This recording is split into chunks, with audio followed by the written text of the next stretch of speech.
पिछले एपिसोड में आपने देखा होगा कैसे पिकाचू यूज़ करता है थंडरबोल्ट अटैक का, वहीं पे दूसरी तरफ गेंगार यूज़ करता है, वहीं पे दूसरी तरफ शाइनी गेंगार यूज़ करता है हाइपर बीम। दोनों ही पोकेमॉन एक दूसरे के ऊपर अपना अटैक यूज़ कर देते हैं। इसके बाद एक काफ़ी बड़ा एक्सप्लोजन होता है जिसकी वजह से चारों तरफ उस जगह पे स्मोक फैल जाता है। स्मोक की वजह से किसी को कुछ दिखाई नहीं दे रहा था क्या होता है। इसके बाद फाइनली स्मोक हटता है। जैसे स्मोक साबत है हम क्या देखते हैं कि गेंगार ज़मीन पे गिरा होता है। तुरंत ही अपनी पोकेबॉल निकालता है और गेंगार के ऊपर थ्रो कर देता है। फिर ऐश गेंगार को कैच कर लेता है और अब देखिए आगे। इसके बाद ऐश तो भी गेंगार को कैच कर लेता है। फिर ऐश तो भी ओल्ड मैन के पास जाता है और ओल्ड मैन से बोलता है, ये लीजिए ओल्ड मैन आपकी पोकेबॉल, मैंने आपके थर्ड पोकेमॉन शाइनी गेंगार को कैच कर लिया, बताइए मुझे फोर्थ पोकेमॉन किसे कैच करना है।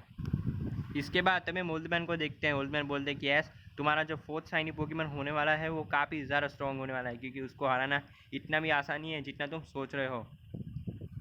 इसके बाद जॉन तभी बोलता है कि हाँ यस, डैड की बात सही है, तुम्हारा सामना जिस पोकेमॉन से होने वाला है वो पोकेमॉन को मामूली पोकेमॉन नहीं बल्कि अब तक का सबसे स्ट्रॉन्गेस्ट शाइनी पोकेमॉन में से एक है और उसका नाम है एग्रॉन। और वो तुम्हें इस जगह पे नहीं मिलेगा बल्कि तुम्हें दूसरे लोकेशन पे मिलेगा। इसके बाद तभी ब्रॉक को देखते हैं। ब्रॉक बोलते हैं कि वो सब तो ठीक है लेकिन हम वहाँ तक पहुँचेंगे कैसे। इसके बाद तभी वुल्फमैन को देखते हैं। वुल्फमैन तभी जॉन से बोलते हैं, जॉन तैयार हो जाओ। इसके बाद जॉन तभी समझ जाता है कि उसके डैड क्या बोलते हैं। जॉन अपनी पोकेबॉल फेंकता है और उस पोकेबॉल में से बाहर आता है डार्क। जैसे ही डार्क पोकेबॉल से बाहर आता है जॉन तभी डार्क से बोलते हैं, डार्क हमें दूसरी लोकेशन में स्पॉन कर दो, हमें जिस जगह पे जाना है वहाँ पे काफ़ी खतरनाक शाइनी पोकेमॉन देखने को मिलने वाला है। फिर डार्क ऐसे ही करता है, वो अपनी टेलीपोर्ट पावर का यूज़ करके सब लोगों को टेलीपोर्ट कर लेता है और साथ ही साथ खुद भी टेलीपोर्ट हो जाता है। सभी लोग वहाँ पे टेलीपोर्ट हो जाता है। इसके बाद ऐश बोलता है कि ओल्ड मैन हम इस जगह पे पहुँच तो गए हैं लेकिन मुझे एक चीज़ समझ में नहीं आ रही कि आखिर वो जो फोर्थ पोकेमॉन शाइनी वो कहाँ मिलेगा हमें। इसके बाद ऐश जैसी बातें कर ही रहे होते हैं तभी अचानक पीछे से आके कोई पोकेमॉन अटैक कर देता है। ये पोकेमॉन और कोई नहीं बल्कि शाइनी एग्रॉन होता है, जो कि स्टील एंड रॉक टाइप का सुपर स्ट्रॉन्ग पोकेमॉन होता है सीनो रीजन से। जैसे ही एग्रॉन ऐश को देखता है वो ऐश के ऊपर अटैक कर देता है। ऐश काफ़ी मुश्किल से एग्रॉन से बच जाता है। फिर ऐश बोलता है कि एग्रॉन ये इसे हराना बहुत ही ज़्यादा ज़रूरी है। फिर ऐश तो भी अपने पिकाचू का यूज़ करता है। इसके बाद तभी ऐश अपने पिकाचू को यूज़ करता है। ऐश पिकाचू बोलते हैं, पिकाचू मुझे तुम पे पूरा विश्वास है, तुम मुझे बैटल जरूर जिताओगे, जाओ यूज़ करो थंडरबोल्ट अटैक का। इसके बाद तभी हम पिकाचू को देखते हैं जो कि एग्रॉन के ऊपर थंडरबोल्ट अटैक का यूज़ करता है। अब क्योंकि एग्रॉन रॉक टाइप के साथ साथ स्टील टाइप भी होता है जिसकी वजह से इस अटैक से एग्रॉन को काफ़ी डैमेज पड़ता है। इसके बाद तभी हम ऐश को देखते हैं। ऐश पिकाचू बोलता है, पिकाचू यूज़ करो क्विक अटैक का। इसके बाद पिकाचू यूज़ करता है quick attack. Pikachu quick attack का यूज़ करता है। ये अटैक एग्रॉन के ऊपर लगने वाला होता है लेकिन दूसरी तरफ हम एग्रॉन को देखते हैं जो कि यूज़ करता है मेगा हॉर्न अटैक का। ये अटैक दोनों अटैक्स आपस में टकराते हैं लेकिन ये अटैक जैसे पिकाचू के ऊपर लगता है पिकाचू काफ़ी एक दूर जाके गिरता है और वहीं पे वो गिर के है ना काफ़ी ज़्यादा डैमेज ले लेता है। इसके बाद जैसे पिकाचू नीचे गिरता है मौके का फ़ायदा उठाते हुए एग्रॉन यूज़ करता है हाइपर बीम अटैक का, जो कि पिकाचू की तरफ तेज़ी से बढ़ रहे होते हैं और अटैक पिकाचू के ऊपर जाके लग जाती है जिससे पिकाचू को इससे काफ़ी ज़्यादा डैमेज पड़ता है।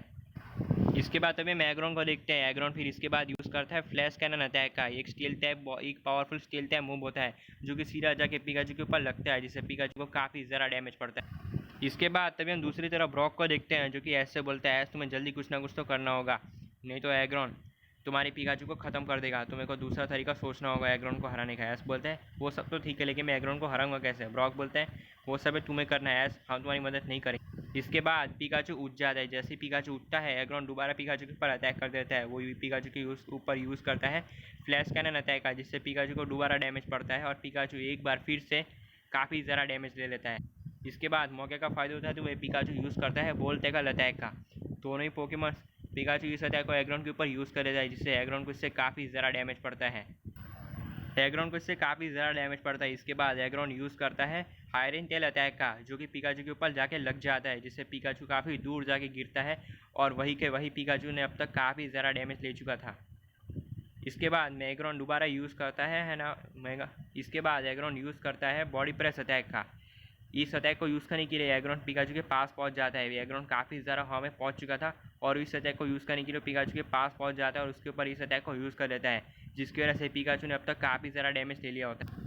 ऐसे देखिए बहुत ही ज़्यादा शौक हो रहता है, ऐसे बोलता है कि ये नहीं हो सकता, लगता है मेरा पिकाचू हारने वाला है, मुझे जल्दी कुछ ना कुछ तो करना होगा। इसके बाद ऐश तभी पिकाचू को वापस बुलाने की कोशिश करता है, लेकिन जैसे ही ऐश पिकाचू को वापस बुलाने वाला होता है, एग्रॉन दोबारा पिकाचू के ऊपर अटैक कर ये देख के ऐश बहुत ही ज़्यादा शौक हो रहता है। फिर इसके बाद एग्रॉन यूज़ करता है हाइपर बीम अटैक का, लेकिन वहीं पे ऐश का पिकाचू यूज़ करता है आयरन टेल अटैक का। दोनों पोकेमॉन्स के अटैक्स आपस में टकराते हैं, जिससे काफ़ी बड़ा ब्लास्ट होता है, जिसकी वजह से चारों तरफ उस जगह पर स्मोक फैल जाता है। स्मोक की वजह से किसी को कुछ दिखाई नहीं दे रहा था कि क्या होता है। इसके बाद फाइनली धीरे धीरे करके स्मोक हटना साफ होता है। जैसे स्मोक साफ होता है हम क्या देखते हैं कि ऐश का पिकाचू ग्राउंड पे गिरा होता है, यानी कि पिकाचू हार चुका था। ऐश तो पिकाचू के पास जाता और उसे उठा लेता और कहता है कि पिकाचू क्या तुम ठीक हो? तो पिकाचू बोलता है कि हाँ मैं ठीक हूँ। इसके बाद तभी हम ऐश को देखते हैं। ऐश तो मौके का फ़ायदा होता है, अपनी पिकाचू को बुला लेता है और उसे आराम करने को कहता है। ब्रॉक बोलता है कि ऐश तुम पिकाचू को मुझे दे दो, मैं उससे संभालता हूँ। ऐश बोलता है ठीक है। इसके बाद तभी हम ऐश को देखते हैं, जो कि बोलता है टाइम आ चुका है जब मैं अपने इस पोकेमॉन का यूज़ करके एग्रॉन को कैच करूँगा। फिर ऐश बोलता है बाहर आओ इन्फर्नेम। जैसे ही इन्फर्नेम पोकेबॉल से बाहर आता है एग्रॉन, तभी उसके ऊपर हाइपर बीम अटैक का यूज़ कर लेता है। ये अटैक इन्फर्नेम के ऊपर जाकर लग जाती है, जिससे इन्फर्नेम को काफ़ी ज़्यादा डैमेज पड़ता है। लेकिन इन्फर्नेम को इस अटैक से कुछ भी फ़र्क नहीं पड़ता, उल्टा वो उस अटैक से काफ़ी कम डैमेज लेता है। फिर इसके बाद इन्फर्नेम यूज़ करता है मार्क पंच अटैक का, और वहीं पे एग्रॉन यूज़ करता है रॉक टूम अटैक का। चारों तरफ इन्फर्नेम की काफ़ी ज़्यादा रॉक्स आ जाती है। ये रॉक्स चारों के चारों रॉक्स है ना, सब मिलकर इन्फर्नेम को घेर लेते हैं। फिर इन्फर्नेम को कुछ समझ नहीं आता कि वो क्या करे। मौके का फ़ायदा होता है वो ऐश बोलता है कि इन्फर्नेम अभी डिग अटैक का यूज़ करो। इसके बाद इन्फर्नेम ऐसा ही करता है। इन्फर्नेम यूज़ करता है डिग अटैक का। इन्फर्नेम है ना खाई के अंदर इन्फर्नेम एक ज़मीन के अंदर चला जाता है और बाहर निकलते इन्फर्नेम यूज़ कर देता है मार्क पंच अटैक का। और वहीं पे दूसरी तरफ शाइनी एग्रॉन यूज़ करता है अर्थक्वेक अटैक का, जिसकी वजह से इन्फर्नेम बाहर निकल के नीचे गिर जाता है। लेकिन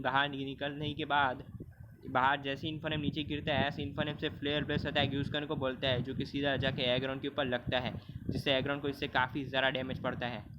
एग्रॉन ने अब तक काफ़ी ज़्यादा डैमेज ले चुका था। इसके बाद मौके का फ़ायदा होते थे वो ऐसे इन्फर्नेम से बोलता है इन्फर्नेम यूज़ करो फ्लेम थ्रोर अटैक का। इन्फर्नेम ऐसे ही करता है, ऐसे का इन्फर्नेम यूज़ करता है फ्लेम थ्रोर अटैक का, जो कि सीधा जाके एग्रॉन के ऊपर लग जाता है, जिससे एग्रॉन को इससे काफ़ी ज़्यादा डैमेज पड़ता है। अब एग्रॉन ने काफ़ी ज़्यादा डैमेज ले लिया होता है। इसके बाद ऐश तभी इन्फर्नेम से बोलते हैं इन्फर्नेम दोबारा यूज़ करो फ्लेयर ब्लेस अटैक का। इन्फर्नेम ऐसे ही करता है, वो दोबारा एग्रॉन के ऊपर फ्लेयर ब्लेस अटैक का यूज़ कर देता है, जो कि सीधा जाके एग्रॉन के ऊपर लगता है। जैसे ही अटैक एग्रॉन के ऊपर लगता है, एग्रॉन नीचे गिर जाता है और इन्फर्नेम की एक ही अटैक से एग्रॉन काफ़ी ज़्यादा डैमेज ले चुका था। फिर एग्रॉन नीचे गिर जाता है। मौके का फ़ायदा होता तो है हम दूसरी तरफ ऐश को देखते हैं। हम ऐश को देखते हैं, जो कि अपने जेब से चौथी पोकेबॉल निकालता है, जो कि ओल्ड मैन उसको दी थी। ऐश तभी वो अपनी चौथी पोकेबॉल को एग्रॉन के ऊपर थ्रो कर देता है। फिर ऐश एग्रॉन को कैच कर लेता है और तभी पोकेडेक्स फोन बोलता है कि एग्रॉन आपके पोकेडेक्स में रजिस्टर हो चुका है। फिर ऐश एग्रॉन को लेके ओल्ड मैन के पास जाता है। ऐश तभी एग्रॉन वाली पोकेबॉल ओल्ड मैन को दे देता है। ओल्ड मैन बोलता है कि कॉन्ग्रेचुलेसन ऐश, तुमने मेरा 4th पोकेमॉन कैच कर लिया है, कॉन्ग्रेचुलेसन। लेकिन अब तुम्हारे सामने एक 5th पोकेमॉन आने वाला है, तुम उसे कैसे रोकोगे? इसके बाद जॉन बोलता है कि डैड, मुझे नहीं लगता कि ऐसा ना उस पोकेमॉन को रोक पाएगा, क्योंकि वो पोकेमॉन बहुत ही ज़्यादा स्ट्रॉन्ग होने वाला है। लेकिन मुझे पक्का पता है कि ऐश उस पोकेमॉन को ज़रूर हराएगा। इसके बाद तभी ब्रॉक को देखते हैं। ब्रॉक बोलते हैं कि मुझे पता है तुम लोग किस पोकेमॉन की बात कर रहे हो।